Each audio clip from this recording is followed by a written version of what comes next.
오늘 갈라디아서 5번째 시간으로 오늘 말씀을 통해서 이 작은 일에 대하여 우리 앞에 있는 작은 일을 시작하고 작은 일을 마주하고 그런 작은 일에서부터 변하는 작은 일에서부터 시작되는 일들을 오늘 우리가 함께 읽었던 바울과 게바, 우리가 베드로라고 알고 있는 게바와 함께 있었던 설전 혹은 이야기를 통해서 우리 삶에 다가올 수 있는 삶의 태도와 마음을 함께 점검해보고 기도해보고 싶습니다.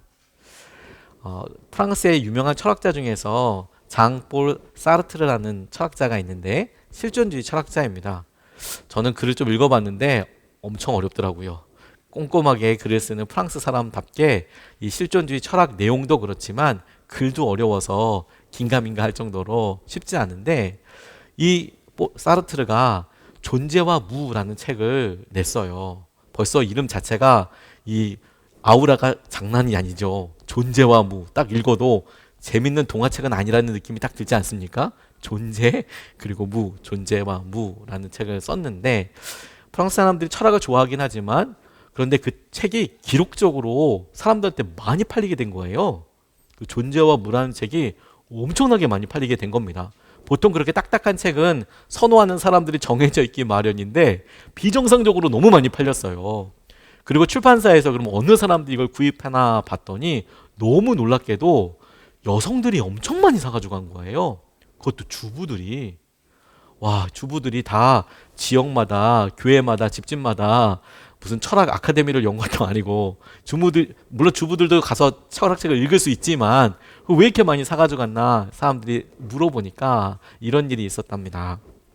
당시가 전쟁 중이어서 금속들은 전부 다 군납으로 다 이제 걷어서 전쟁이나 무기를 만드는 데 사용이 됐었는데 집에서도 지금처럼 뭐 전자저울이나 이런 게 아니니까 이런 천칭이나 이런 저울을 사용하지 않습니까? 이 저울추가 전부 다 증발된 거예요. 그런데 이 존재와 무라는 책이 딱 1kg이었다는 겁니다. 그래서 자매들이 집에서 뭘 할 때나 사람들이 뭐 팔 때 이 존재와 무 책을 그대로 가져가서 걸었대요. 그래서 무게를 재는 데 사용했다고 하더라고요. 전 그 글 읽고 되게 많이 책의 효용에 대해서 새롭게 보게 되었습니다. 책의 본질적인 쓸모, 효용이라고 한다면 그 책 안에 있는 내용이겠죠. 그 글을 쓴 저자가 무슨 얘기를 하고 싶은지에 대한 이야기잖아요. 그런데 그런 효용과 쓸모와는 전혀 다른 의외의 사소하고 작은 부분에서 재미를 찾을 수 있고 쓰임받을 수 있다는 점이 흥미로웠어요. 사소한 일이 새롭게 쓰임받을 수 있더라. 이것을 그대로 우리 삶에도 조금 거두어서 생각해 보고 싶어요. 작년이라고 지금 기억이 되는데 엘리자베스 2세 여왕이 서거하고 찰스 황태자, 지금은 찰스 3세 영국 국왕이 계승식을 할 때, 즉위식을 할 때 사인을 하는 장면이 여러 사람들에게 회자된 적이 있었습니다. 그때 왕으로서 사인할 때 본인 사인하는 오른쪽 편에 여러 이런 문구류, 잉크나 뭐 이런 것들이 있는 조그만한 트레이, 접시 같은 것들이 이렇게 트레이가 조그맣게 있었는데 이게 조금 쓸 때 불편했나 봐요. 이거 치우라고 그러면서 이렇게 짜증냈던 그런 장면이 이제 찍혀가지고 사람들한테 막 회자된 적이 있었어요. 찰스 3세 입장에서는 좀 억울하기도 했을 것 같은데 그 장면 때문에 사람들이 막 이야기하고 뭐 이렇게 심지어 비난하기도 하고, 왜냐하면 성질 있다. 찰스 3세가 평소 때 저렇게 주위에 있는 사람들 짜증냈다. 짜증이 많았다 뭐 이런 식으로 조금 부정적으로 글들을 많이 썼더라고요. 그거 잠깐 이거 치우라고 했을 뿐인데, 근데 내심 그렇게 다가가는 것이 찰스 3세에게는 그럴 수도 있지만 주위 사람들이 그 일을 이렇게 해석할 때 보고 제 삶에 그냥 일상적으로 경험해 보는 일을 보니까 우리의 믿음을 드러나게 하는 일들이 뭐 어마무시한 결정과 순종의 시간들보다 아주 사소하고 작은 일에 훅 드러나는 경우들이 의외로도 많더라고요. 사소하고 작은 일의 쓸모랄까요? 그러니까 우리의 믿음이 드러나게 되는 일이, 예를 들어 우리가 전 재산을 다 점검해서 지금 한참 전제 중인 곳으로 들어간다거나 뭐 시리아 난민촌에 들어간다거나, 이거 너무 귀한 믿음이고 그리고 그렇게 할 수 있다면 정말 좋겠지만 그렇게 해서 믿음이 드러나는 경우가 우리 삶에 있는 횟수보다 사소하지만 아이들에게 전하는 말, 내가 직장에서 넌지시 전하는 말의 색깔, 태도, 그리고 화가 났을 때나 전화할 때나 심지어 가게 뭐 주문을 해서 배달을 온 사람에게 문득 대할 때나 이럴 때 우리의 믿음과 우리의 삶의 민낯이 단면이 그냥 딱 드러나는 일들이 너무 의외로 많더라는 거죠. 작고 사소한 일의 쓸모랄까요? 오늘 본문이 바로 우리 삶에서 드러나는 지극히 일상적이고 그렇게 드러날 수 있는 일들을 우리에게 베드로의 일을 통해서 보여준다라고 저는 그렇게 적용하고 묵상을 해보게 됐습니다. 베드로에게 있었던 일, 바울이 관찰했고 보았고 그 베드로가 했던 행동을 지적하면서 우리에게도 우리 삶에 드러나는 단면과 상황들을 같이 점검하고 믿음으로 깨어있고 싶습니다. 첫 번째로 오늘 본문에서 우리가 같이 살펴보고 싶은 것, 발견하고 싶은 것은 무엇이냐면 사람들의 시선보다 하나님의 시선에 마음을 두고 있는지를 질문해 보고 당연히 사람들의 시선보다 하나님의 시선에 마음을 두어야 한다고 우리가 결정하고 싶어요. 우리가 삶을 생각하고 말하고 표현할 때 우리가 사람들이 나를 어떻게 보는지에 더 마음을 두고 있는가? 아니면 하나님이 나를 어떻게 보시는가에 더 마음을 두고 중심을 두고 있는가? 이게 중요한 기준이고 당연히 하나님 보시기에 좋게 하나님의 시선에 맞춰서 생활해야 한다는 거예요. 오늘 11절과 12절 말씀을 보면 이렇게 증거하고 있습니다. 그런데 게바가 안디옥에 왔을 때에 잘못한 일이 있어서 나는 얼굴을 마주보고 그를 나무랐습니다. 그것은 게바가 야고보에게서 몇몇 사람이 오기 전에는 이방 사람들과 함께 음식을 먹다가 그들이 오니 할례 받은 사람들을 두려워하여 그 자리를 떠나 물러난 일입니다. 식사 자리에서 보았던 일을 바울이 이야기하고 있습니다. 게바는 베드로의 또 다른 이름입니다. 베드로를 게바라고도 부르는데 이 게바 베드로가 안디옥으로 왔어요. 안디옥은 바울이 사역하고 바울이 이루었던 공동체가 있었던 곳입니다. 그곳에 와서 안디옥 교회를 이루고 있는 사람들 중에 이방인으로서 그리스도인이 된 사람, 안디옥 자체가 이방이기도 했었습니다. 그곳에 이방인이지만 그리스도인이 된 사람과 함께 식사를 하고 있었어요. 흔히 있을 수 있는 일 아니겠습니까? 밥을 먹고 교제하고 뭐 기도 제목을 나누고 그렇게 할 수 있죠. 그렇게 식사를 하고 있는데 야고보, 또 다른 제자였던 야고보가 할례를 지켜야 한다고, 유대교의 전통을 철저히 지켜야 한다고 생각하는 입장에 있었고 그 유대교의 입장 중에서도 할례를 꼭 받아야 한다. 전통적으로 이방 사람들도 다 받아야 한다. 예수 그리스도를 믿으면 율법에 있는 전승과 전통과 율례를 다 따라야 한다라고 생각하는 이런 입장의 사람들이 온 거예요. 근데 그 사람들이 오자마자 이 사람이 베드로가 얼결에 혹은 오자마자 자리를 떴다라는 거예요. 그 자리에 식사하고 있다가 식사하지 않고 그 자리를 나왔던 것을 바울이 보고 있었던 것이죠. 베드로가 태도가 바뀌었는데 그 태도, 함께 식사하고 있다 그 자리를 떠났던 이유가 뭐냐? 두려움 때문이었다고 싶어요. 어떤 두려움이냐? 괜한 구설수와 말을 듣기 싫어서이지 않을까 이런 생각을 해보게 됐어요. 왜 베드로가 갑자기 일어나서 그 자리를 피했을까? 사람들 사이에 오해나 혹은 사람들로 인하여서 보여지게 될 일, 그 일에 대해서 싫었던 것 같아요.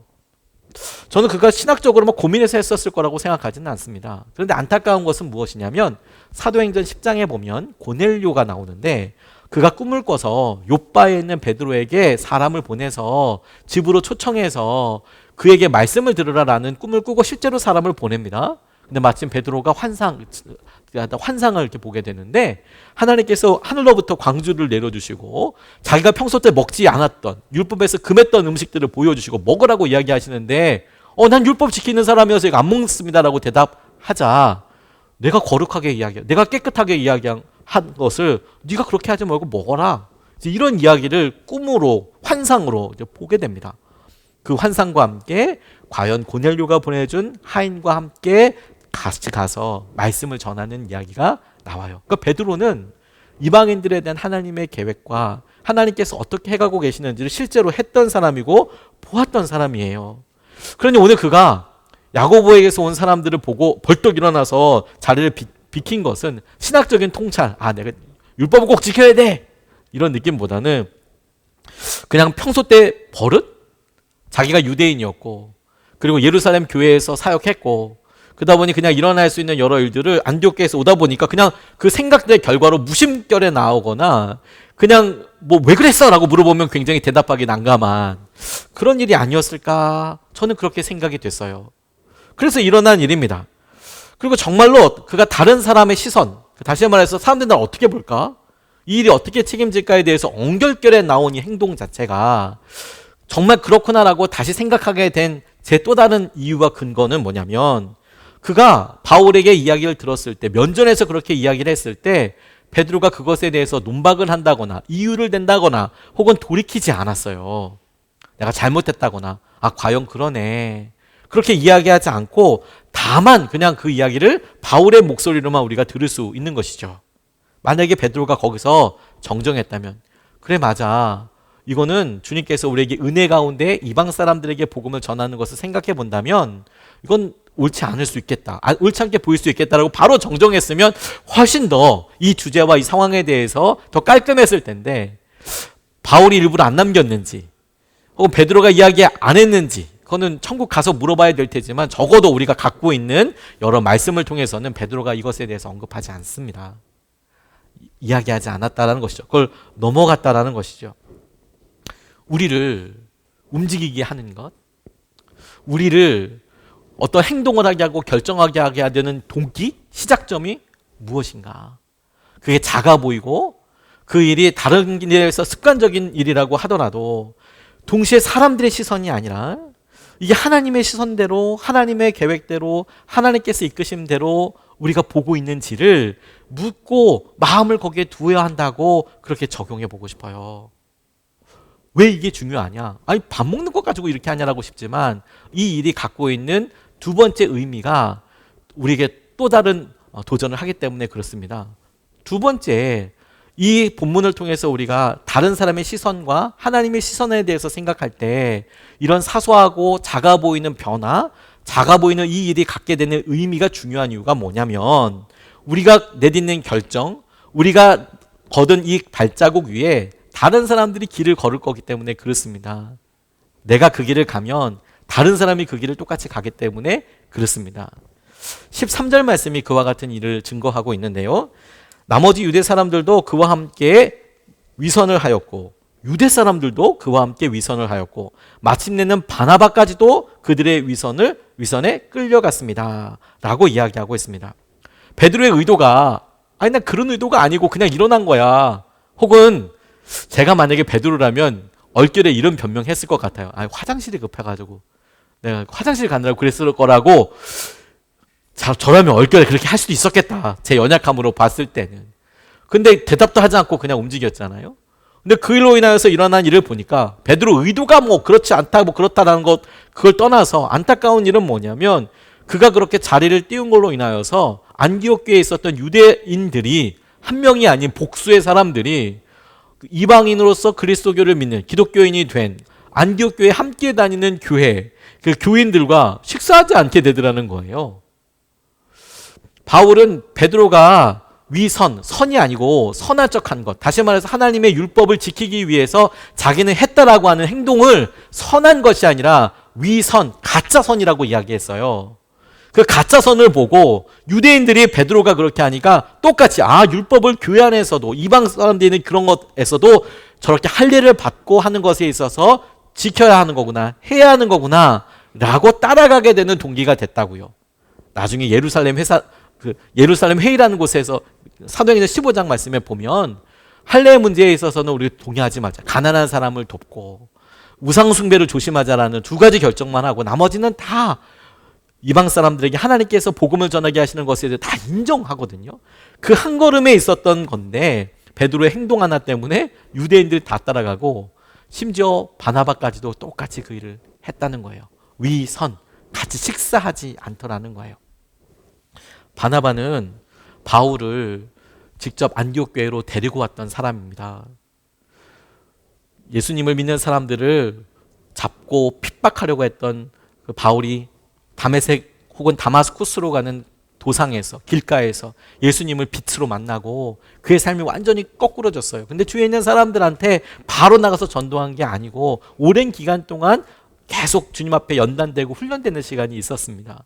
그렇게 잊혀져 갈 무렵에 이 바나바가 그의 고향이었던 다소라는 곳에 가서 바울을 데리고 와요. 그리고 안디옥에서 같이 믿음 생활을 하는 거예요. 그러니까 그 내용과 바울이 어떤 사람인지 바나바는 충분히 공감하고 알 수 있겠죠. 어떤 사람이었는지, 어떻게 주님을 만났는지, 그가 갖고 있는 말과 행동에 대해서 잘 알고 있었을 거예요. 더군다나 바울이 3번에 걸쳐서 전도 여행을 가게 되는데, 이 바울과 바나바는 제1차 전도 여행 때 같이 전도하러 갑니다. 바울은 처음부터 이방인들을 위한 선교를 위해서 온 도시를 돌아다녔어요. 그러니까 바울과 바나바가 다니면서 식사도 같이 하고 잠도 같이 자고 말씀도 같이 전하고 전도도 분명히 같이 했을 텐데, 바울이 전하는 메시지도 알았을 것이고, 바울이 이방인의 사도로 부르심 받았다는 것도 알고 있었을 것이고, 바울의 지금 상황을 누구보다도 잘 알고 있는 사람이 누구냐라고 꼽는다면 당연히 바나바라고 할 수 있을 거예요. 그런데 그 바나바마저도 결국에는 베드로가 한 행동 때문에 이방 사람들에 있어서 이게 걸림이 되는구나라고 싶어서 그렇게 회피했다라는 거예요. 베드로가 이방 사람들 식사 자리에 일어선 것을 위선이라고 얘기하고, 그것이 물려 이렇게 일어나게 되고, 안디옥 교회는 굉장히 어려웠을 것 같습니다. 우리가 하던 일, 우리가 내린 결정, 이것을 보고 뒷사람이 따라오는 겁니다. 우리 자녀들, 우리의 믿음의 여러 일들, 그것을 우리가 보고 따라가는 거예요. 혹은 우리가 걷는 이 길이 그 다음 사람이 따라오는 길이 되는 겁니다. 그게 우리에게 되게 중요한 질문이라고 싶어요. 우리나라 초대의 감리교회 교인 중에서 모든 사람들이 존경하는 분인 백범 김구 선생님이 이런 글을 남기셨어요. 눈길을 걸어갈 때 어지럽게 걷지 말기를. 오늘 내가 걸어간 길이 훗날 다른 사람의 이정표가 되리니. 이런 이야기를 써놓으셨어요. 내가 지금 걷는 걸음, 독립운동을 하고 나라가 어둡고 민족이 힘들 때 내가 지금 반응하고 얘기하고 걸어가는 이 걸음이 다른 사람이 걸어오는 데 있어서 중요한 이정표가 될 것이다. 전 너무 맞는 말이라고 싶어요. 습관적으로 하고 있거나 다른 사람들이 하고 있기 때문에 그냥 그대로 따라서 하는 것에 대해서 우리가 생각해 봐야 한다는 거예요. 그리고 여러분, 우리가 해야 될 일을 누군가가 따라올 거라고 생각하고 결정해야 한다는 겁니다. 왜냐하면 여러분, 많은 사람이 걸어갔던 그 발자국들이 하나, 두 개, 세 개, 네 개, 5개, 6개 모여져서 우리가 그것을 길이라고 부르거든요. 길이라고.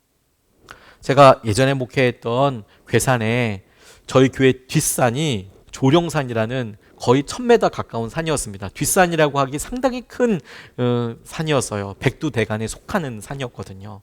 우리나라 백두대간이 태백산맥이 있고 조령산맥 이런 거, 소백산맥 이런 거 쭉 있지 않습니까? 그 백두대간에 속하는 그런 산이었습니다. 물론 저는 그곳에서 사역하면서 딱 한 번 올라갔습니다. 저는 등산을 별로 좋아하지 않기 때문에 저희 어머니가 오셔서 거의 강제로 끌려가다시피 했는데, 처음으로 그 길을 올라가다 이제 보니까 저 야산에 길 있겠어? 이런 생각이 들었어요. 교회 바로 뒷산에 이렇게 있다 보니까. 근데 막상 걸음을 걷고 나가보니까 굉장히 신기하더라고요. 조그만 길들이 있어요. 조그만 길들이 있었고 쭉 올라가다 가니까 끝까지 올라가게 되더라고요. 꼬불탕 하긴 하지만 그래도 올라가게 되더라고요. 그 길 누가 이렇게 포장해 놓은 것 아니고 한 사람이 그 길로 가고 버섯 채취하러도 가고 등 산악회에서도 가고 한 걸음씩 가다 보니까 그 길이 오솔길이 되어 있고 때로는 짐승들이 걸었던 길이 그렇게 길이 되어 있고, 그래서 정상까지 올라가게 되더라고요. 한 걸음 내딛고 한 걸음 2번, 3번, 4번이 우리가 갈 수 있는 방향을 정하고 다음 사람이 갈 길을 선택하는 데 도움이 되고, 뿐만 아니라 사람들이 계속 다닐 수 있는 길이 된다고요. 그러니 여러분, 우리가 오늘 우리의 삶에서 우리 자녀들에게나 우리 주위에 있는 사람에게나 사랑하는 배우자들에게나 이것이 굉장히 중요한 일이겠다고 싶게 되었습니다. 근데 여러분, 바로 여기서 우리에게 갈등, 아주 사소하지만 중요하고 일상적으로 자주 부딪히는 갈등 한 가지를 마주할 수밖에 없어요. 그게 뭐냐면 그렇게 사소한 것까지 신경 쓰고 어떻게 사냐는 거죠. 좀 편하게 살고 좀 이렇게 친한 사람 있을 땐 좀 편하게 하고 가족끼리 있을 땐 좀 잘 그렇게 좀 열고 그렇게 해야지. 그렇게 어떻게 작은 것까지 기준을 세워가고 가느냐. 그렇게 하는 게 우리의 좀 본성에 가까운 반응인 것 같아요. 근데 여러분, 그렇기 때문에 이게 중요한 일이라고 싶어요. 그게 우리가 3번째로 같이 붙잡고 싶은 것입니다. 작아 보여서 잊기 쉬운 실수를 하지 말고 작은 일에서부터 복음의 진리를 따라야 한다는 거예요. 아주 작은 일에서부터 복음의 진리를 따라야 한다. 오늘 14절 말씀을 보면 이렇게 증거하고 있습니다. 나는 그들이 복음의 진리를 따라 똑바로 걷지 않는 것을 보고 모든 사람 앞에서 게바에게 이렇게 말하였습니다. 당신은 유대 사람인데도 유대 사람처럼 살지 않고 이방 사람처럼 살면서 어찌하여 이방 사람들로 유대 사람이 되라고 강요합니까? 라고 바울이 말했다라는 거예요. 이게 작은 일도 어떻게 신경 쓰나 싶지만, 너무 소소한 것까지 생각하는 거 아닌가라고 싶지만, 이걸 거꾸로 그대로 저는 묵상하고 기도하면서 이런 결론이 있게 되더라고요. 이거 조그만 일도 사람들 신경 써서 내가 이걸 정성을 다하고 힘들고 귀찮고 부담되고 그런다고 싶다는 것을 처음에는 이렇게 생각하고 계속 이렇게 묵상하는 가운데, 오히려 이 상황 자체가 우리에게 적극적으로 믿음을 쓸 수 있는 도전이 되겠다라고 오히려 거꾸로 생각하게 됐어요. 이런 작은 일도 신경 써고 살아야 돼가 아니라, 주님께서 우리에게 다른 사람들에게 믿음의 본이 되라고 큰 일을 맡기신다면 그것도 되게 우리 가운데 부담이 되겠지만, 정작 우리가 주위에 있는 사람들에게 주님의 말씀대로 살고 영향력을 나누고 그리고 그 영향력을 미치기 위해서 할 수 있는 순종과 결단이 어마무시한 게 아니라 작은 순종과 작은 마음을 통해서 얼마든지 할 수 있는 거구나. 베드로와 바울이 나가서 복음을 전하고 그 복음을 전해서 사람들이 주님께로 돌아오는 것도 엄청난 일이지만, 식사 함께 할 때, 밥 먹을 때 내가 이 밥 먹는 것을 누구랑 같이 먹는 것을 통해서 그걸 지켜보는 사람들에게 유대인이 아니어도 할례를 받지 않았어도 우리랑 많이 달라도 예수 그리스도를 믿는 사람이라면 누구나 다 한솥밥을 같은 테이블에서 먹을 수 있는 거구나 라고 적용할 수 있고 교육할 수 있는 중요한 믿음의 실험장이 되는 거구나. 그렇게 해석하고 붙잡을 수 있겠더라고요. 그게 우리에게 굉장히 중요한 도전이라고 생각하게 됐어요. 바울이 베드로에게 식사 예절 알려주려고 지금 이렇게 얘기하는 거 아니거든요. 식사 예절 알려주려고 밥 먹을 때는 그거 식사 예절 맞냐 틀리냐 얘기하려고 하는 게 아니라, 그게 나타나고 있는 그게 특정하고 가리키는 방향의 끝에 있는 게 뭐냐를 갖다가 이야기하고 있는 거죠. 그래서 이렇게 본문에 이야기하는 거예요. 밥 먹은 것을 가지고 떠난 걸 가지고 복음의 진리대로 따르지 않았다 이렇게 이야기하면서, 당신은 유대 사람이면서 이방 사람처럼 행동하는 거 아니냐. 다시 말해서 베드로도 복음을 전하고 여러 지역과 나라를 돌아다니다 보니 그의 삶에 있어서 이방 사람들과 만나기 위해서 율법을 철저히 지키지 않는 경우들이 있거든요. 예를 들어서 그때도 식사도 해야 되고 나가서 뭐도 해야 되고 안식일도 그렇고 이런 다 지키는 거에 있어서 예루살렘에 살 때에는 그래도 더 지키기가 용이하죠. 그런데 여러분, 그가 전도했던 곳에 사마리아를 가고 이랬다고 해보십시오. 안 되거든요. 너는 이방인 사람처럼 가면서, 그러면 그렇게 은혜를 바라보고 살아가면서 어떻게 이방 사람들한테는 유대 사람으로 살려고 그렇게 하느냐. 바울은 지금 식사에서 드러나는 이 단편적인 사소한 일을 가지고 유대 사람이냐 이방 사람이냐, 그리고 복음을 어떻게 접근할 수 있느냐, 그리고 그 가운데 핵심인 은혜가 전파되느냐까지를 보고 있는 거예요. 그럼 여러분, 우리가 순종할 때 거대한 담론처럼 은혜가 더 중요하지, 율법이 더 중요하지, 이런 말을 가지고 심각하게 서로 얘기하는 것도 필요한 일이겠지만, 당장 그 일에 가장 앞서서 오늘 우리의 식탁에는 누가 있고, 오늘 우리의 나눔에는 누가 있고, 오늘 우리 사랑을 나누는 데는 누가 대상이고, 그리고 오늘 내가 반복적으로 해야 될 일들은 무엇이 중요한가, 그걸 볼 수 있는 거예요. 제가 참 좋아하는 목사님 중에서 한 분이 본인에게 있었던 안타까운 일을 통해서 제게 참 깊은 감동과 도전을 주신 일이 있어요. 오늘 이 본문의 믿음처럼요. 이분이 졸지에 이종 사촌 동생이 되었는데, 이게 무슨 말인가 하니까 이분이 치매를 앓고 있는 어머니와 함께 같이 살고 있었습니다. 치매라는 것이 참 마음 아픈 병이지 않습니까? 저도 저희 외할머니 요양병원에 찾아뵙고 이랬을 때 제 이름을 이렇게 제 이름이 뭔지 아세요? 이렇게 물어보면 응이라고 대답을 하셔서, 제 이름은 응이 아니라 차기룡 목사거든. 차기룡이네, 기룡이. 근데 잘 잊어버리시는 거예요. 그리고 저희 딸들이 태어난 지가 지금 이제 고3인데 딸이 태어났는지 안 태어났는지를 자녀가 있냐고 이렇게 물어보시는 경우들이 있었어요. 그러니까 마음이 너무 아프죠. 그리고 이렇게 한번 할머니, 외할머니를 보고 나면 마음이 너무 좀 이제 너무 애잔하고 좀 아파요. 근데 이분이 이제 어머니를 모시고 살면서 있었던 일이었습니다. 어머니와 대화를 간혹 이야기를 나누는데, 자주 나누는데, 이런저런 질문을 드리는데 그 이유가 뭐 깊이 대화를 나누기 위해서도 있지만 어머니의 이 병증이 얼마나 이제 진행이 됐는지, 기억력은 온전하신지를 알기 위해서 그냥 말을 거는데요. 많이 여쭤보면 그나마 또 귀찮아하시니까 많이도 못 여쭤보고 뭐 일상적인 이야기를 하는데, 하루는 늘상 그랬듯이 대화 중에 자기가 누군지 물었대요. 엄마, 나 누구야? 이렇게 물어봤대요. 여기 답이 이미 있어요. 엄마라고 부를 수 있는 사람은 이미 정해져 있지 않습니까? 엄마, 내가 누구야? 이렇게 물어봤는데 세상에 이 어머니가 그때 뭐 특별한 기대감이나 뭐 긴장감 갖지 않고 지나가면서 엄마, 내가 누구야? 이렇게 물어봤는데 이 어머니의 대답에 큰 충격을 받은 거예요. 어머니가 대답하기를 너? 이종사촌 동생이지. 이렇게 대답을 하신 거예요. 처음엔 잘못 들은 줄 알고 엄마, 내가 누구라고? 너 이종사촌 동생이지. 엄마, 내가 누구라고? 엄마, 내가 누구라고? 너 이종사촌 동생이지. 그렇게 이야기하시는 거예요. 하더라는 거예요. 그리고 그럼 내 이름이 뭐야? 이랬더니 이름은 또 또렷이 기억하시더라는 거예요.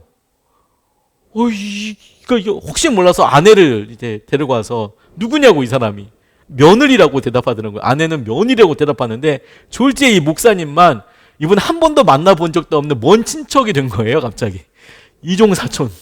이분에게는 뭐 이제 고모가 그러니까 삼촌이 될 수도 있겠네요. 그러니까 어머니의 외사촌이니까. 그러니까 어머니 외사촌이 갑자기 된 거죠. 여자 형제의 자녀가 되는 거니까요. 가슴이 너무 먹먹해지더래요. 쉽게 받아들일 수도 없고, 혹시나 해서 두 손을 꼭 잡고 다시 여쭤보고 재차 여쭤봤대요. 엄마, 나 누구라고? 너 이종사촌 동생이지. 인정하거나 소용할 수가 없고, 반복되는 이종사촌 동생이라는 대답에 머리가 이렇게 싹 지워지고 눈앞이 깜깜해지더랍니다. 뭐 어떤 다른 상황보다 더 받아들이기 힘들더래요. 이분이 매일 어머니랑 같이 있다 보니까 매일 바닥도 닦고 침대보도 갈고 맨날 세탁기도 돌리고 옷을 비롯해서 이불도 매일 세탁하는데 이 세탁기가 쉬는 날이 없었다는 겁니다.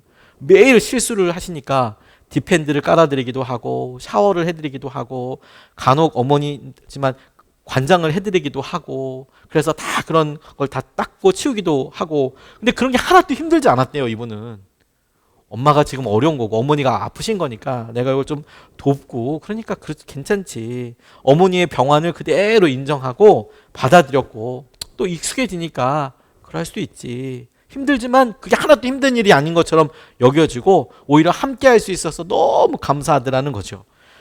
어려움이 오히려 감사의 조건이 되더래요. 그런데 잊히는 기억 속에서 제일 힘든 게 뭐냐면 깨어지는 관계가 너무 힘들더라는 거죠. 깨어지는 관계가. 이걸 받아들이기가 너무 어렵다는 거예요.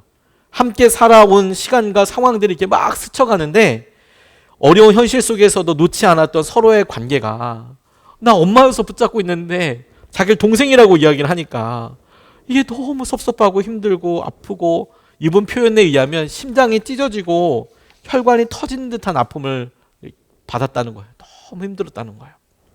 잊는다는 것과 잊힌다는 것이 이 관계가 흐릿해지는 것을 통해서 너무 아프구나. 그래서 함께 보냈던 모든 순간들이 통째로 사라지는 신기루가 이렇게 돼버리는 것 같다더래요.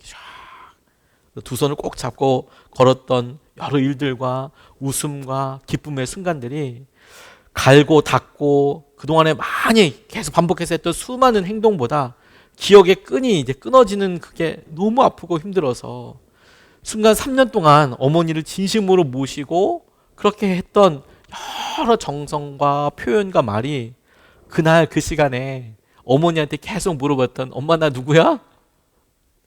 너 이종사촌 동생이지. 엄마, 나 누구라고? 너 내 동생이지. 그 답변이 3년 동안의 긴 것보다 더 마음이 너무 어렵고 아프고 어떻게 해야 될지를 모르겠더래요. 막 그냥 푹 무너진 거죠. 3년 동안 어머니가 어떨 때를 상관없이 계속 그렇게 할 수 있었는데 그날 그 자리에 그 순간에 이 목사님이 그냥 마음이 그냥 콕 넘어졌어요. 육체적 어려움은 절대 비교할 수 없는 마음과 인생의 끊어짐을 경험하고 너무 힘들다고. 근데 이 다음 반응이 제게 큰 믿음의 도전이 됐어요.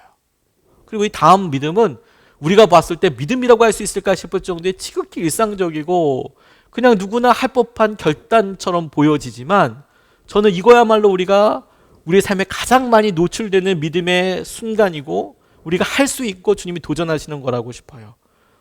그런 아픔을 확 느끼고 고민하고 슬퍼하다가 이분이 결정하시고 그리고 한 걸음 내딛게 된 믿음의 도전이 뭐였냐면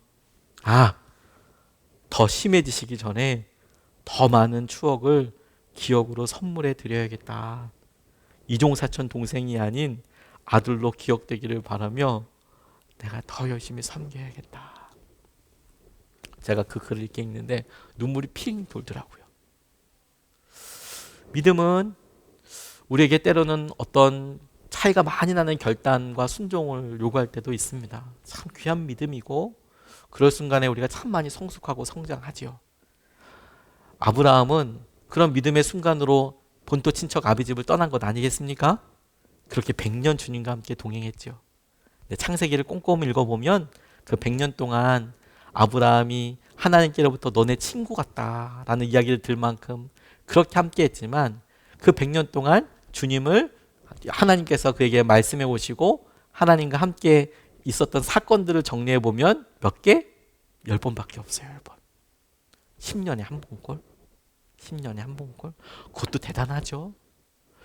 그럼 우리의 일상적인 삶은 대충 무엇으로 채워져 있습니까?